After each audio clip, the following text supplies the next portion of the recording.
I just want to tell you a little bit about, first what we do. So I'm the director of the Institute for Energy and the Environment at Vermont Law Graduate School, where we have our energy clinic. And our energy clinic has been working with groups like Vail and town energy committees and other entities across Vermont, trying to help them decarbonize their local communities. Some of it's been through community solar. We've worked on electric vehicle policies and other things. And one of the things I just want to make clear is that we're actually a resource here. We have some grant-funded resource. We have some wonderful students working with us, and we're available to work with communities that want to work on decarbonizing their communities, from EV policies, community solar, whatever they want to do. So feel welcome to reach out to us. I always like to start off in one of the first slides I have here is with something very good about solar, because solar is such a wonderful resource. Is there anything, there's not much in my life that I can think about of something that I deal with that's like better or more good than solar, and I have to start doing that because so much of the discussion around solar policy today is about all of the the failings of solar and intermittency and the cost shifting and how people doing off-site community solar are raising rates for other people. And we might have some challenges and policies and things we need to work on. I clearly don't agree with some of those things, but compared to coal and fossil fuel and everything else, there's not a comparison. So let's just take a minute and feel good about solar before we have to talk about all the unfortunate things, including some of the policies and some of the greenwashing that's going on. To begin with, unfortunately, and maybe there's probably some people in the room that could do this even better than me, but I just need to give a little insight about the electric system, because it's a kind of a funky thing. We all see the poles and the wires, and we can see generating plants and things like that, solar arrays and everything else, but we don't really see electricity, and we don't really understand electricity. And electricity is a complicated resource, and because of the physics of the electricity and totally oversimplifying it, essentially on the grid it's following the path of least resistance and traveling, essentially at the speed of light, but not quite accurate. But anyway, so because we don't know where the electricity goes when we put it on the grid. And as a result of that, we have to create mechanisms because we care about where the electricity, not only where the electricity goes, but who consumes electricity. We care about who is consuming more of the coal-fired electricity, and we care about people that people care about, and state policies promote people to be more renewable. So we have to set up mechanisms to do that, and that makes it complex. And people want to sometimes there's eyes glaze over when we talk about this. And people have been telling me for over a decade, that, oh, Kevin's worrying about too many things. There's solar on your roof. Don't worry about it. Don't read the contract. Don't worry, whether you've been greenwashed or hoodwinked. And I've even had people literally say to my people, it's like, oh, those are just words in the contract. I said to my law students, I'm like, well, probably are pretty important things if they're words in the contract. So what we essentially have done in the electric system is set up a way to essentially track and account for who consumes electricity. And it's not just renewable electricity. We in New England and other parts of the country, we actually can tell which utility or in places where there's competitive electric supply and everything. So we can essentially tell at the end of the year what everybody on the grid has consumed, and how much, what type of electricity, what the fuel resources. In New England, I believe they even still track whether it was union labor that went into it. There's all kinds of things. So it's an honest and realistic accounting to make sure that people don't participate in greenwashing, and that there's not double counting, and that people want to pay a premium for products like solar to reduce their carbon footprint and their community's carbon footprint and their company's carbon footprint, can be assured that they're not being cheated. But also we did it in states like New York where I work, because we wanted people to know when we had retail choice that if you're buying really cheap power, we wanted you to see on your bill at least annually that you're probably getting coal or fossil fueled electricity while you're doing that. So we have that process, and as part of that process we have some things called renewable energy credits or certificates and RECs. And essentially, it's very simple. For every megawatt hour of renewable electricity that's generated, we get one REC, and it's even more clear than that. We have solar RECs, we have hydro RECs, we have wind RECs. have offshore wind RECs, and if you don't have those renewable energy certificates or credits associated with the power that you buy, you're not buying the renewable electricity. So one of the things we can do is essentially in transactions. Those of us have been work in utilities. We sell all kinds of things. We sell electricity. We sell capacity, and we can sell environmental attributes off there. And I've worked on contracts for big utilities where all we've done is bought the environmental attributes off something like that. And so it's very important to understand what's happening with these things and have clear reporting and honest enforcement to make sure that people aren't taken advantage of. Some basic concepts. So one of the things when we set net metering up originally in Vermont, one of the things was we gave people a lot of a nice payment for net metering, but we didn't require them to keep the RECs in state. So we paid a premium for something, and we allowed people to essentially sell the renewableness out of state, and as a result of that, a lot of people did. And when we sell the renewable energy out of state, we can't claim the carbon reduction. In Vermont, we can't claim it to meet our renewable energy goals. In the early stages of net metering in Vermont, we had a lot of that happen. Today, we have a change net program where we're essentially penalized if we don't turn the RECs over to the utility.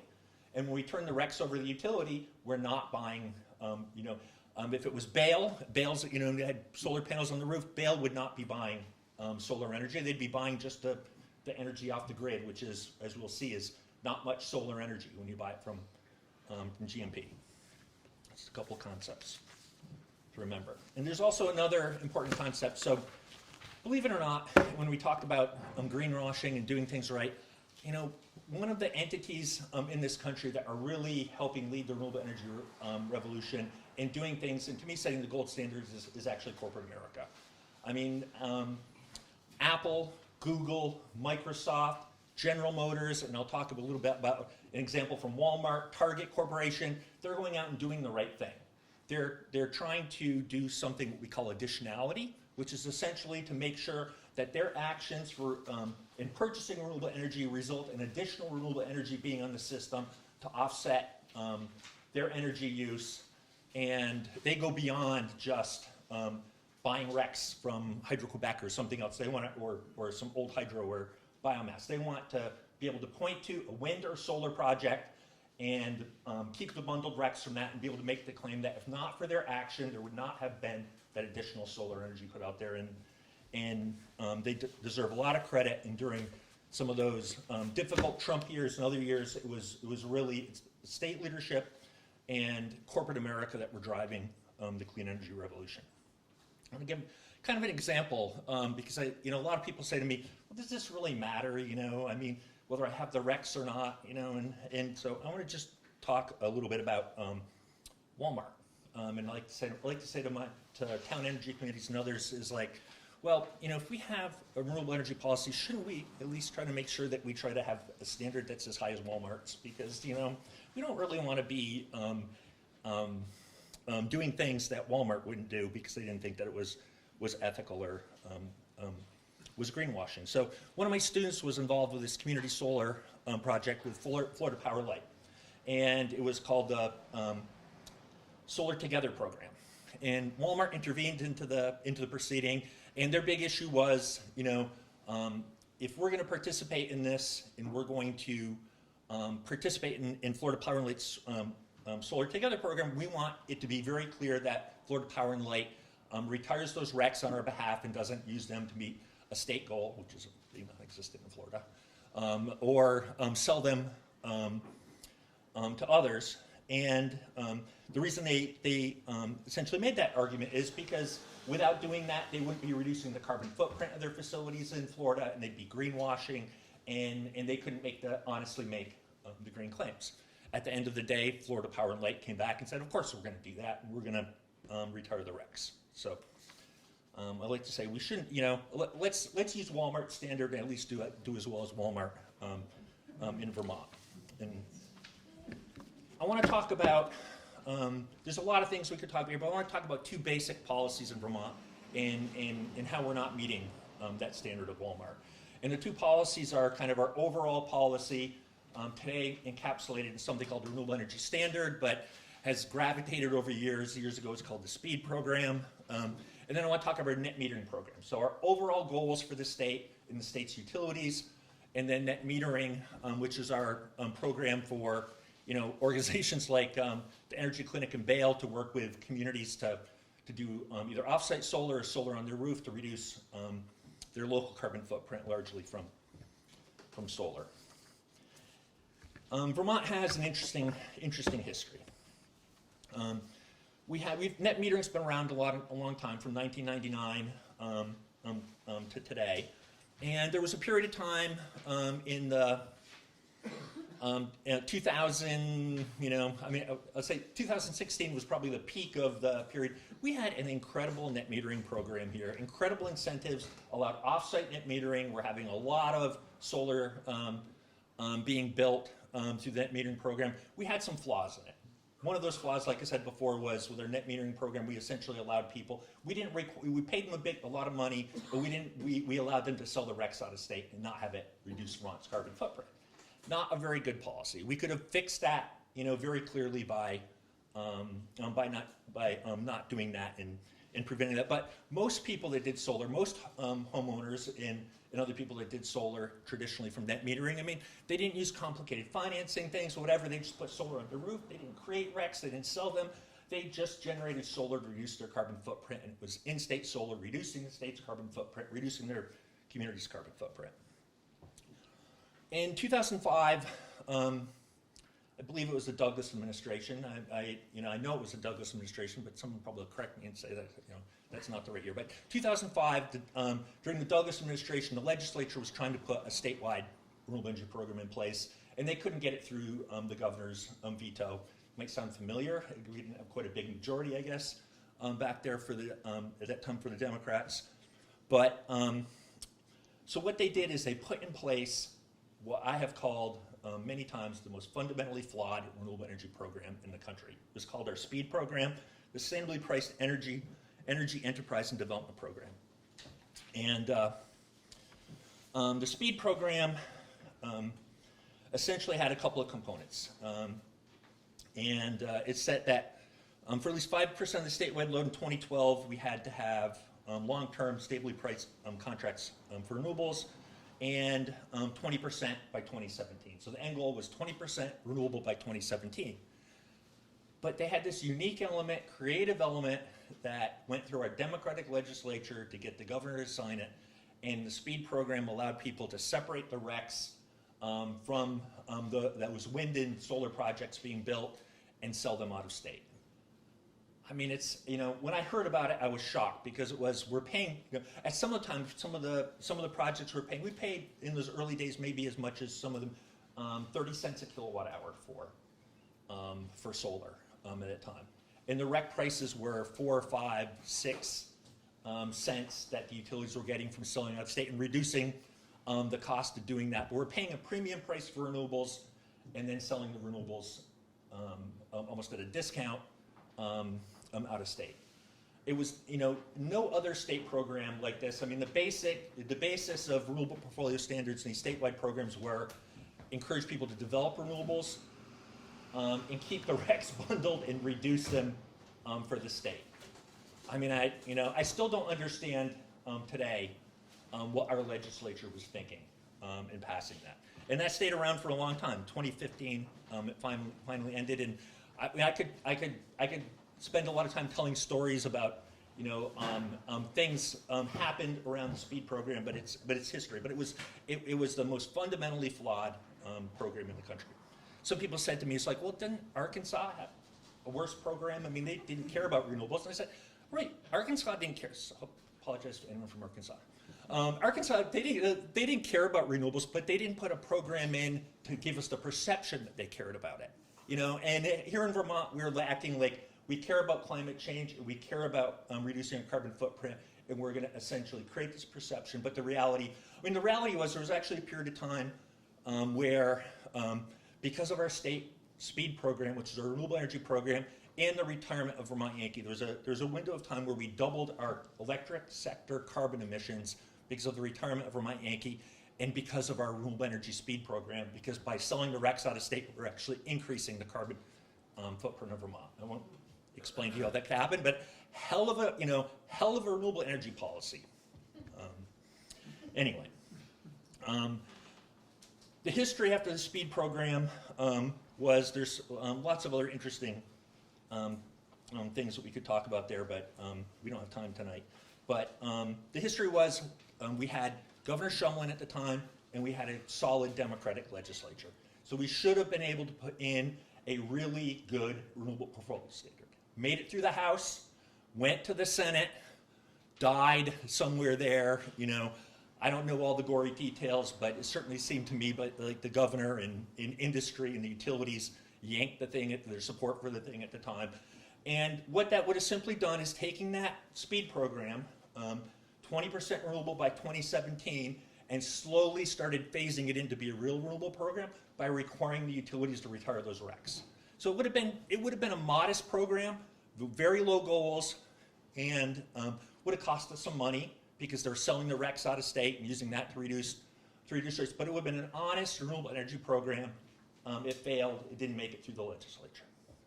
So in 2017, the legislature came back with a renewable energy standard. And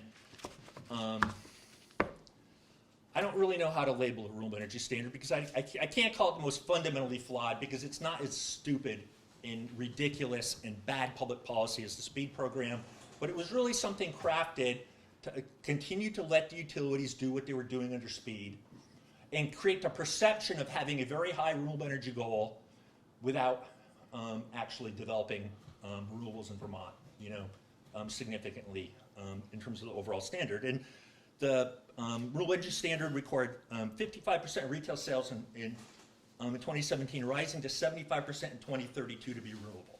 Sounds good, you know, Vermont, 75% renewable by 2032. Well, I'll show you some things that will hopefully convince you that isn't so good. And then there was a tier 2 on that, a distributed tier that was going to slowly incentivize in-state renewables during time, and it required retirement of RECs for the first time. And I'll save for a minute some of the other challenges for that. So one of the things with the speed program, or the renewable energy standard was we created the broadest definition of what was renewable energy in the country. And our definition was something, I think I'm reading it from statute, energy produced using a technology that relies on a resource that is being consumed at a harvest rate at or below its natural regeneration rate. Essentially, we created this so broad so that the utilities could continue to sell the large-scale solar and wind developed under the SPEED program and other programs out of state and get the REC revenue from that and meet the renewable energy standard program with super cheap RECs that other states didn't count as renewable energy. We create this, we're this small fish in a big pond, and we have this really broad definition. So we're scraping all of the renewables from the bottom of the barrel that the other states don't count, including, you know, some of them not from the bottom of the barrel, large-scale hydro, like was mentioned before in Hydro-Quebec. And as a result of that, we could create the perception of being highly renewable without essentially having what we would think as renewable energy, solar and wind, or even biomass as part of our mix. And if you don't believe me, I'll quote right from the Vermont State Comprehensive Energy Plan, page 240. And this is what it said. Since Tier 1 compliance can be achieved through the retirement of relatively low-priced RECs from older hydroelectric units or other imported electric resources like Hydro-Quebec, and RECs from SPEED projects are not eligible for higher value Tier 2, the RES incentivizes the sale of higher value RECs from the projects built under SPEED to utilities outside of Vermont. So essentially, our wind and solar, and even some of the new wind and continuing with some of the new wind and new solar, not a lot of wind built then. So that's the state's own words in their comprehensive energy plan. So if that doesn't, that's confusing. It doesn't. I have in the, you know, a lot of you have it there, the pie chart, the first pie chart. So how renewable is our electricity based on renewable energy certificates? So this is the renewable energy we purchase in Vermont today. We drive around, we see the wind projects. We've been told by utilities we had to build these wind projects to meet our state energy goals. We have, biomass facilities and other things. Well, look at that pie chart. 52% Hydro-Quebec, 18% nuclear, 17% hydropower. That's going to be more in-state and smaller hydropower. 10% still coming from New England mix, probably largely still fossil fuel. Solar, 3%. Today in Vermont, we're meeting our statewide renewable energy standard. We are 3% solar. No wind. I could get off the tangent again, I will for a minute. Our Environmental Naturalist and Law Clinic at Vermont Law School with 4 petitioners, myself, the state naturalist, former chair of the House Energy and Natural Resources Committee, and a former appointee, I think it was of Governor Snelling, made a claim to the Federal Trade Commission against Green Mountain Power for making false green claims, because we saw they were writing commentaries about how we had to build things like Lowell Community Wind to reduce our carbon footprint and everything else, but they were selling all the RECs out of state. All of the wind, the controversy of wind development in Vermont, so many people saying that we had to do this for development, meeting our state energy goals. Virtually all of it. I can't say for a fact it's 100% of it, but I'm pretty sure it's 100%. But it's virtually all of it is being sold to Massachusetts and Connecticut for higher priced RECs, and we're bringing in the cheap Hydro-Quebec and other RECs in its place. On the next slide, there you have one here that says a little blue color in it, and this is GMP's annual mix, and it looks like the statewide mix. They're obviously most of it, but them too. 3.4% solar. A while ago, if you went to the link to see this for GMP's resource mix, you'd see wind turbines, solar panels, and then the pie charts. And the pie chart would confuse people because it'd be before REC sales and after REC sales. Before REC sales, it looks like a lot of solar and wind. We filed something at the FTC. The FTC, while they didn't pursue the complaint, they pretty much agreed with us on everything that we said. And Green Mountain Power still has to, when we go there, create the first image for us when we look at the resource mix of wind and solar. When there's no wind in their mix, there's only 3% solar. If you go there today, you'll now see hydro and solar. I guess they finally decided, someone said to them, maybe someone at Rev, reached out to them and said, you shouldn't be promoting wind on your website if you don't have any in your mix. But anyway. The next pie chart is kind of interesting because it shows what we generate in Vermont. And this probably jives with a lot of us think. We see a lot of solar in Vermont, We see, there's wind in Vermont. We know there's biomass in Vermont, McNeil plant and others. And we know we have a bunch of hydropower in Vermont. Now this isn't, so the point I want to get here is we have a lot of renewables in Vermont. We don't have, a lot of these renewables in our final mix that the utilities are claiming. Why? Because they're selling them out of state to get the premium money to be able to, prop up meeting a bigger goal with really super cheap RECs that other states don't count. Now, it's not a clear apples-to-apples comparison here because the amount of energy in Vermont is a fraction, and I forget, we have something in here. It's what we generate in Vermont is about a third of our needs that we meet. We import a lot. We import a lot of Hydro-Quebec. And we could debate and argue whether Hydro-Quebec RECs make sense. I feel much better about, the fact that we bring a lot of hydropower from Canada and counting that toward our mix. But as we've seen, GMP and the state have, over half of our mix. GMP's case, 68% from large hydro, way beyond what we're flowing over the Highgate converter station into Vermont. So, point I want to make here is, here's our state renewable energy standard. We had the most fundamentally flawed, program in the nation.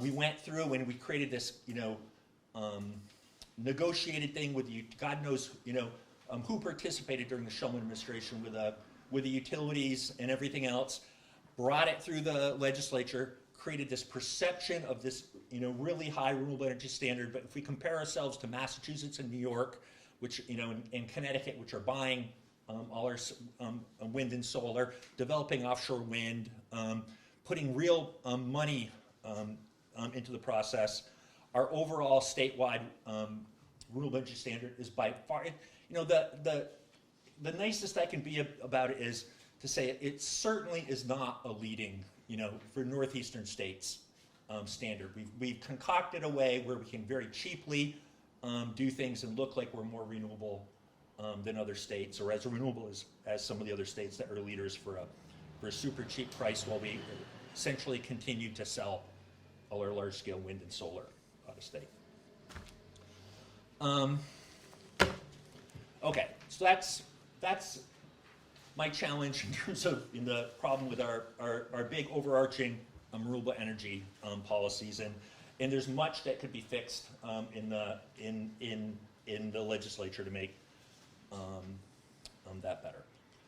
On the other side is the distributed solar we have. This, in some ways, is even more painful to me, because these, I know so many people that have put solar on their, borrowed money to put solar on their house, or participated in community solar arrays. I've had students in my class, both at UVM and here at Vermont Law School, where we have talked about what some of the solar companies and others are doing in terms of greenwashing for community solar. And I've literally had, Vermont farmers that are in our program say, "Oh my God, I signed up for one of those solar arrays. I thought I was reducing my carbon footprint, and now I know that, I have the solar array on my property, but I'm actually just buying GMP." And at UVM and Sustainable Innovation program, I had students stand up and say, "Oh my God, I signed, I actually signed one of those things." So let me tell you about a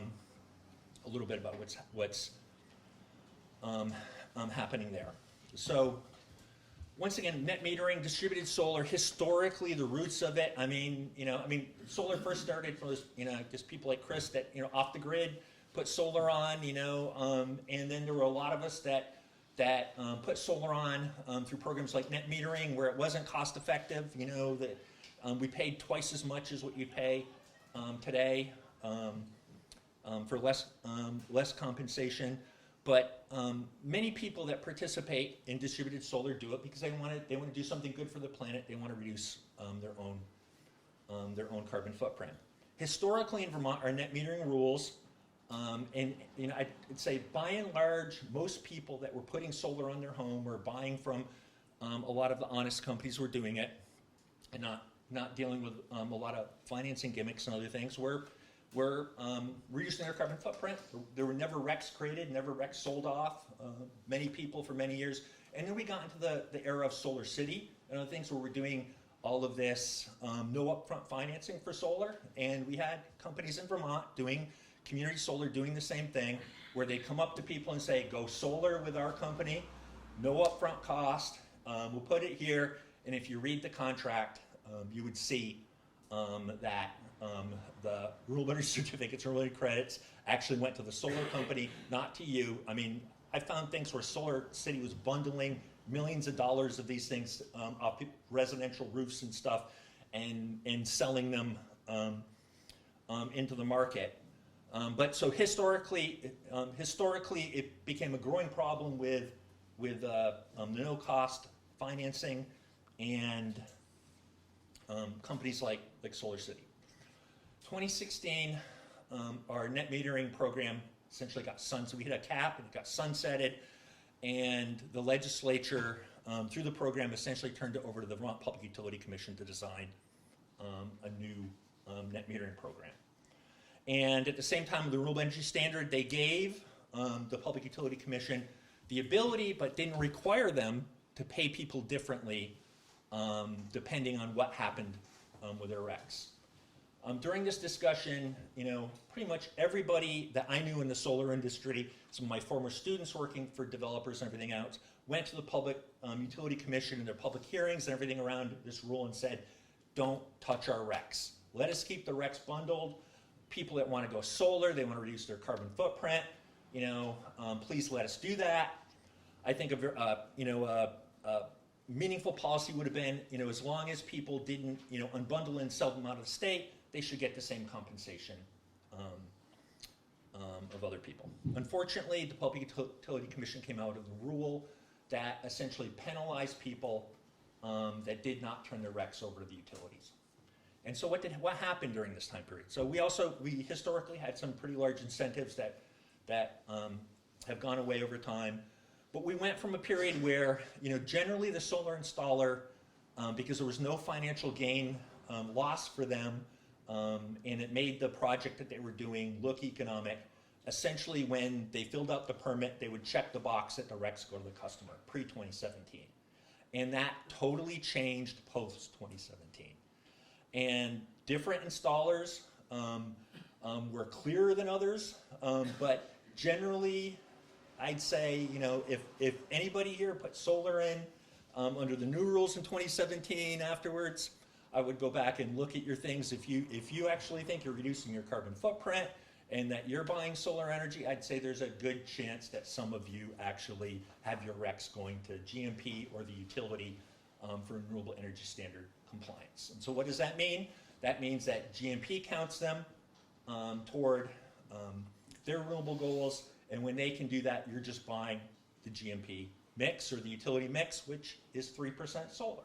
So if you think you've gone 100% solar by doing that, you likely have it.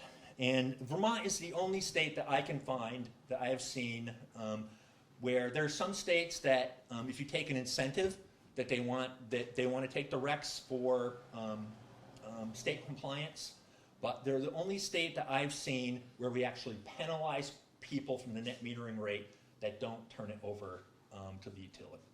And once again, the historic thing with net metering was, it was people going solar, the RECs went to the customer, and they reduced their carbon footprint. Now I'd have to say that, I would bet more than 90% of the net metering installations that we're seeing.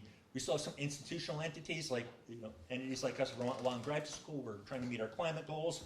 We're keeping those things bundled. We're relatively sophisticated compared to other entities. People that participate in our community solar arrays that we've done with Bale, that's a principle of it. But there's lots of people that I think don't understand that they didn't go solar, and largely. Those net metering RECs are going for the utility to meet what's called their Tier 2 renewable energy standard compliance. And that 3% that GMP and the other utilities are solar, those are largely net metering customers' RECs that GMP has taken to meet its state compliance. Well, what does that really mean? Well, there's actually federal laws about this, and there's state laws about this, and the laws are pretty clear. And whether you're a utility or you're a solar company or anyone marketing renewable energy, it is illegal to tell people that you're selling them renewable energy if they don't get the renewable energy credits or certificates. Okay? So there's a lot of things I think happening in Vermont before. I mean, seeing Bill Bender here brings back, I don't know if it was fond memories, Bill, but going to these regional forums and talking about community solar, and I'd be giving my talk about this, and Bill would be holding up a placard about, when you buy solar from us, you're 100% solar, and you buy it from other people, you're actually buying all this fossil fueled energy. It's against the federal law and against the state law to do that. As I've said, I explained this to one of my business law colleagues, and he's like, Kevin, that's like pretty simple. That's like what we call fraud. That you're claiming to sell something to someone that you're not legally selling to that. Well, the story unfortunately doesn't end there, because let's pick on a local business. The Worthy Burger. Let's say the Worthy Burger signs up and puts a solar array on its roof, believes that that they put enough solar there to cover their use, and starts advertising that we now have local burgers, that are produced on 100% solar. Worthy Burger might not owners of the Worthy Burger might not understand the law. They may have thought everything that was promoted to them, they didn't read the fine detail on that contract, but it's actually against federal law for the Worthy Burgers. So Worthy Burgers would now be, sorry, he's not doing this, but they would be violating federal law by doing that. We're seeing examples of claims, whether it's, craft breweries, we all see the things, and just from some of the preliminary research we do and going back to the net metering permits that we see, and we see people making claims for solar, based off solar projects, that the RECs are going to the utility. False green claims. Okay? There's another, one of my favorite ones here is a project down in Rutland. It was shared with me by a solar developer there, where, everything that they'd advertise, Vermont Community Solar, and this is how low-income people are going to go solar, renters are going to go solar. This is the future, but when you read the contract, it essentially said the RECs went to the developer and it said you may not claim publicly you're using renewable energy or solar energy because I'd be making a false green claims. But everything else they said, even including statements they made to the media in promoting this, was that people would go solar by doing this. Anyway, so that's where I want to wrap up. And so essentially what are we happening in Vermont? Our large scale, our big overall policy for the renewable energy standard, we're creating a perception of being a renewable energy leader where we've constructed it for us to sell the premium renewables out of state, count the cheap stuff we're scraping off the bottom of the barrel that Massachusetts and Connecticut and other states don't count, to create the appearance of being a renewable energy leader. And on our net metering program, now we're having public policies that are really incentivizing industry not to be honest with people, because let's be serious, in the competition out there, the people that that we worked with for years that promoted the fact that they weren't doing these kinds of things, they're now facing competition with other people that aren't being honest about it and telling people that they get the higher rate when they're not going solar. And we essentially have public policy from the Public Utility Commission is incentivizing, to me, greenwashing in the state by the industry. And it's rampant, and I think the only thing that has allowed it to go on for a long time is really the lack of enforcement in the area where, there's clear laws and rules out there that significant penalties could be put against both commercial entities that are making false green claims and companies that are doing the marketing. So, thank you with that, and glad to take any questions if we have time.